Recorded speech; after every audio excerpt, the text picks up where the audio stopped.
మన ఇండియాలో క్రికెట్ అనేది ఒక ఆట కాదు, అదొక పిచ్చి. అందులోనూ సమ్మర్ వచ్చిందంటే చాలు ప్రతి ఇంట్లో జరిగే ఒకే ఒక పండగ ఐపీఎల్. సాయంత్రం 7:30 అయితే చాలు టీవీల ముందు మొబైల్స్ ముందు కూర్చొని మ్యాచ్లు చూస్తూ టెన్షన్ పడుతూ ఫుల్ గా ఎంజాయ్ చేస్తాం. మన ఫేవరెట్ టీం గెలిస్తే సంబరాలు చేసుకుంటాం. కానీ ఎప్పుడైనా ఒక విషయం ఆలోచించారా? మనం ఫ్రీగా జియో సినిమాలోనో స్టార్ స్పోర్ట్స్ లోనో మ్యాచ్లు చూస్తున్నాం కదా, మరి వాళ్ళకి డబ్బులు ఎక్కడి నుంచి వస్తాయి? ప్యాట్ కమిన్స్ కి 20 కోట్లు, మిచెల్ స్టార్క్స్ కి 24 కోట్లు ఇచ్చి కొనేంత డబ్బు ఆ ఫ్రాంచైజీ ఓనర్స్ కి ఎలా ఇస్తున్నారు? అసలు ప్రతి ఏడాది కేవలం 2 నెలలు జరిగే ఈ టోర్నమెంట్ లో ఎన్ని వేల కోట్ల బిజినెస్ జరుగుతుంది. అరే వీళ్ళకి ఏముందిలే అక్క, టికెట్స్ అమ్ముకుంటారు డబ్బులు వస్తాయి అని మీరు అనుకుంటే పప్పులో కాలేసినట్టే. టికెట్ల ద్వారా వచ్చే డబ్బులు వాళ్ళకి కేవలం చిల్లర మాత్రమే. అసలు వాళ్ళు మెయిన్ ఇన్కమ్ ఎక్కడ నుండి వస్తుంది? బీసీసీఐకి, టీమ్ ఓనర్స్ కి, ప్లేయర్స్ కి మధ్య డబ్బులు ఎలా షేర్ అవుతాయి? ఈ రోజు మన తెలుగు లైఫ్ లెసన్స్ ఛానల్లో ఎవరికి సరిగ్గా తెలియని ఐపీఎల్ బిజినెస్ మోడల్ గురించి డీటెయిల్ గా మాట్లాడుకుందాం. వీడియో చాలా ఇంట్రెస్టింగ్ గా ఉంటుంది. క్రికెట్ ఫ్యాన్స్ అందరికి ఇది ఒక మైండ్ బ్లోయింగ్ ఇన్ఫర్మేషన్. ఎక్కడ స్కిప్ చేయకండి, వీడియో స్టార్ట్ చేద్దాం. మరి అసలు ఈ డబ్బులు లెక్కలు అర్థం కావాలంటే ఒకసారి 2008కి వెళ్ళాలి. అప్పట్లో లలిత్ మోడీ అనే ఒక బిజినెస్ మైండ్ ఉన్న వ్యక్తి ఎంటర్టైన్మెంట్ ని, క్రికెట్ ని మిక్స్ చేసి ఈ ఐపీఎల్ అనే కాన్సెప్ట్ ని తీసుకొచ్చాడు. అప్పటి వరకు క్రికెట్ అంటే కేవలం దేశాల మధ్య జరిగేది. కానీ మొదటిసారిగా బిజినెస్ మ్యాగ్నెట్స్, బాలీవుడ్ యాక్టర్స్ ని పిలిచి మీరు సిటీల పేరుతో టీమ్స్ కొనుక్కోండి, ప్రపంచంలో ఉన్న టాప్ ప్లేయర్స్ ని వేలం పాటలు పాడుకోండి అని ఒక పెద్ద కార్పొరేట్ టోర్నమెంట్ ని స్టార్ట్ చేశాడు. అలా స్టార్ట్ అయిన ఐపీఎల్ ఈ రోజు ప్రపంచంలోనే సెకండ్ రిచెస్ట్ స్పోర్ట్స్ లీగ్ గా నిలిచింది. అమెరికాలో జరిగే నేషనల్ ఫుట్బాల్ లీగ్ తర్వాత ప్రపంచంలో అత్యంత ఖరీదైన లీగ్ మన ఐపీఎల్. ఇప్పుడు అసలు మ్యాటర్లేకి వద్దాం. ఐపీఎల్ లో డబ్బుల వర్షం ఎక్కడ కురుస్తుంది? ఇక్కడే మీరు ఒక పెద్ద నిజం తెలుసుకోవాలి. ఐపీఎల్ లో 70% కంటే ఎక్కువ డబ్బులు వచ్చేది బ్రాడ్కాస్టింగ్ రైట్స్ ద్వారానే. అంటే టీవీలో, మొబైల్స్ లో మ్యాచ్ ని లైవ్ టెలికాస్ట్ చేసే హక్కులు అన్నమాట. 2023 నుండి 2027 వరకు 5 ఏళ్ల పాటు ఐపీఎల్ ని టెలికాస్ట్ చేసుకునే రైట్స్ ని మన బీసీసీఐ ఆక్షన్ లో పెడితే రిలయన్స్ వాళ్ళు, అంటే జియో సినిమా వాళ్ళు, డిస్నీ స్టార్ వాళ్ళు కలిసి ఎంత పెట్టుకున్నారో తెలుసా? అక్షరాల 48,390 కోట్ల రూపాయలు. మైండ్ బ్లాంక్ అయింది కదా? అంటే ఒక సీజన్ కి దాదాపు 10,000 కోట్లు. ఒక సీజన్ లో 74 మ్యాచ్లు ఉంటాయి.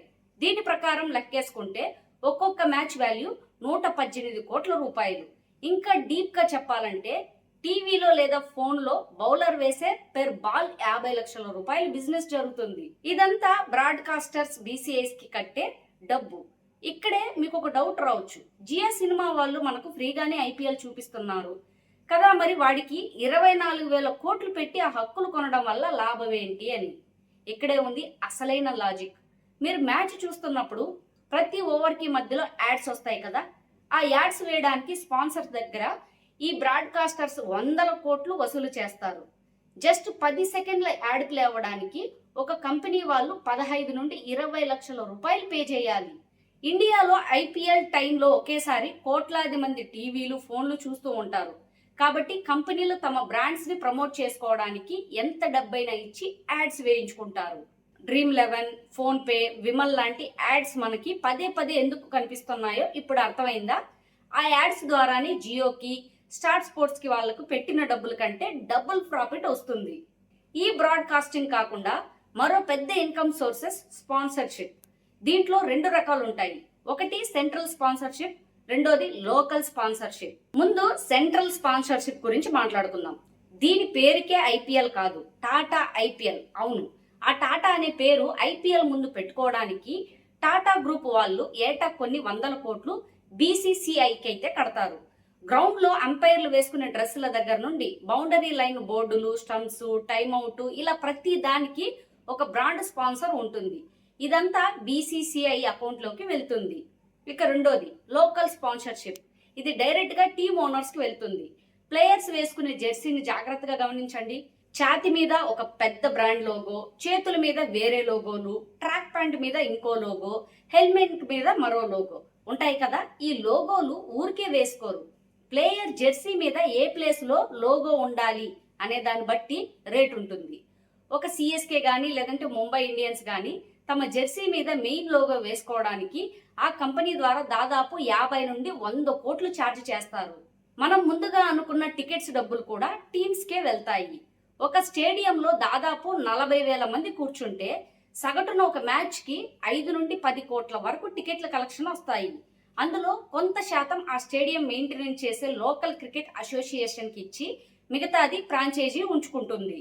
దీంతో పాటు ఫుడ్ అండ్ బెవరేజెస్, స్టేడియంలో అమ్మే సమోసాలు, కూల్ డ్రింక్స్ ద్వారా వచ్చే ఇన్కమ్, ఇక మర్చండైజ్ అంటే జెర్సీలు, క్యాప్స్, బ్యాట్స్ సేల్స్ ద్వారా కూడా కొన్ని కోట్లలో లాభాలు వస్తాయి. ఇప్పుడు మీకు ఒక మ్యాజిక్ లాంటి కాన్సెప్ట్ చెప్తాను. ఐపీఎల్ లో ఏ టీమ్ ఓనర్ కూడా తమ జోబులో నుంచి ప్లేయర్స్ కి డబ్బులు ఇవ్వరు. ఇందాక మనం మాట్లాడుకున్న బ్రాడ్కాస్టింగ్ రైట్స్ 48 కోట్లను మాట్లాడుకున్నాం కదా. టాటా లాంటి టైటిల్ స్పాన్సర్స్ ద్వారా వచ్చే డబ్బులంతా డైరెక్ట్ గా ముందు బీసీసీఐకి వెళ్తుంది. దీన్నే సెంట్రల్ రెవెన్యూ పూల్ అంటారు. ఈ పూల్లో ఉన్న డబ్బులో బీసీసీఐ సగం తన దగ్గర ఉంచుకొని మిగతా సగం డబ్బుని 10 ఐపీఎల్ టీమ్స్ కి సమానంగా పంచుతుంది. అంటే ఒక టీం ఒక మ్యాచ్ కూడా గెలవకపోయినా, పాయింట్స్ టేబుల్లో లాస్ట్ లో ఉన్నా సరే, ప్రతి టీం కి బీసీసీఐ దగ్గర నుండి గ్యారంటీగా 400 నుండి 500 కోట్ల రూపాయలు ఫ్రీ ఇన్కమ్ అనేది వస్తుంది. ఇప్పుడు ప్లేయర్స్ ఆక్షన్ లెక్కలు చూద్దాం. ఒక టీం కి ఆక్షన్ లో ప్లేయర్స్ అందరినీ కొనుక్కోవడానికి బీసీసీఐ కేవలం 100 కోట్ల బడ్జెట్ శాలరీ క్యాప్ మాత్రమే లిమిటెడ్ పెడుతుంది. అంటే వాళ్ళు ప్లేయర్స్ కి ఇచ్చేది మాక్సిమం 100 కోట్లు. వాళ్ళకి టీమ్ రన్నింగ్, ఫ్లైట్ ఖర్చులు, హోటల్స్ అంతా కలిపి ఇంకొక 50 నుండి 100 కోట్లు ఖర్చు అవుతుంది. సో టోటల్ గా 200 కోట్లు. కానీ వాళ్ళకి బీసీసీఐ నుండి వచ్చే పర్సంటేజ్ 400 కోట్లు. వాళ్ళ లోకల్ స్పాన్సర్స్, టికెట్స్ ద్వారా వచ్చేది ఇంకో 100 కోట్లు. అంటే ఖర్చులు పోను, వాళ్ళు ప్రశాంతంగా ఇంట్లో కూర్చున్న ఏటా 200 నుండి 300 కోట్ల నికర లాభం వస్తుంది. అందుకే స్టార్ కి 24 కోట్లకు కొన్నా కూడా వాళ్ళకి ఎలాంటి లాస్ ఉండదు. వాళ్ళ బ్రాండ్ వాల్యూ పెరుగుతుంది అంతే. ఫైనల్ గా చూసుకుంటే ఫ్రెండ్స్, ఐపీఎల్ అనేది జస్ట్ ఒక స్పోర్ట్స్ కాదు, ఇది ఒక అద్భుతమైన బిజినెస్ ఎకో సిస్టమ్. ఇందులో అందరూ విన్నర్సే.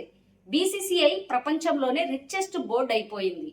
టీమ్ ఓనర్స్ పెట్టిన పెట్టుబడికి 100 రెట్లు లాభాలు చూస్తున్నారు. ఒకప్పుడు క్రికెట్ ఆడితే లైఫ్ ఉంటుందో లేదో అని భయపడే ప్లేయర్స్ ఈరోజు 20 ఏళ్ల వయసులోని కోటీశ్వర్లు అయిపోతున్నారు. ఇక బ్రాడ్కాస్టర్స్ కి, స్పాన్సర్స్ కి అడిగినంత పబ్లిసిటీ వస్తుంది.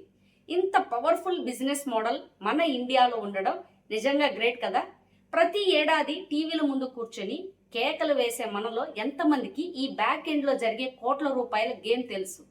మరి ఈ ఐపీఎల్ బిజినెస్ మోడల్లో మీకు ఏ పాయింట్ బాగా ఆశ్చర్యం కలిగించింది?